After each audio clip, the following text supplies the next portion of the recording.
Like کریں، subscribe کریں، bell icon کو دبائیں تاکہ ہماری ویڈیو سب سے پہلے آپ کے پاس پہنچ سکے۔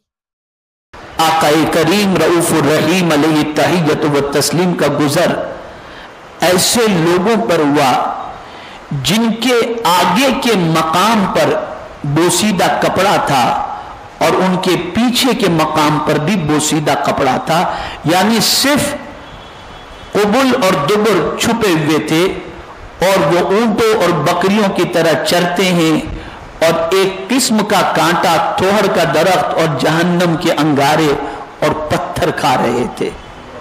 جہنم کے انگارے اور کیا کھا رہے تھے؟ پتھر، جہنم کے انگارے۔ اللہ اکبر!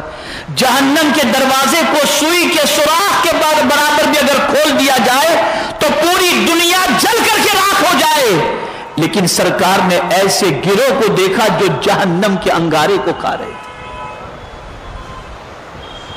جو جہنم کے انگارے کو کھا رہے تھے۔ اللہ اکبر!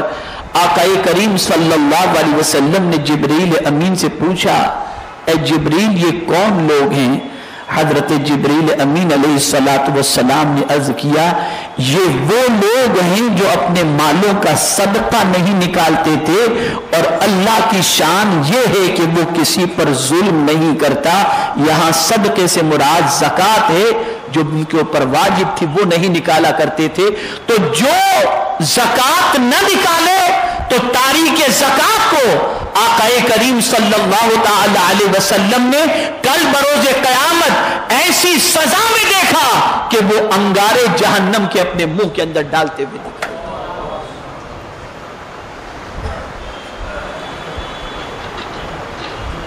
اور یاد رکھیں، زکوٰۃ یہ مستحقین کا حق ہے، اور کسی مستحق کا حق مارنا یہ بہت بڑا جرم ہے۔ انسان یہ تصور کرتا ہے کہ کسی کو زکوٰۃ دے کر وہ مستحق زکوٰۃ پر احسان کر رہا ہے۔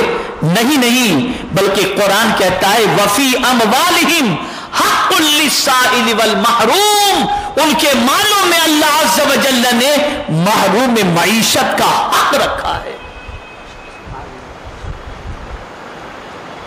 اس لیے اگر کوئی صاحب نصاب ہے اور زکوٰۃ میں کوتاہی برتتا ہے، زکوٰۃ نہیں نکالتا، تو کل بروز قیامت جہنم کی آگ اس کے منہ کے اندر ڈالی جائے گی اور وہ جہنم کی آگ کو کھائے گا۔ العیاذ باللہ۔ ہماری ویڈیو کو لائک شیئر ضرور کریے۔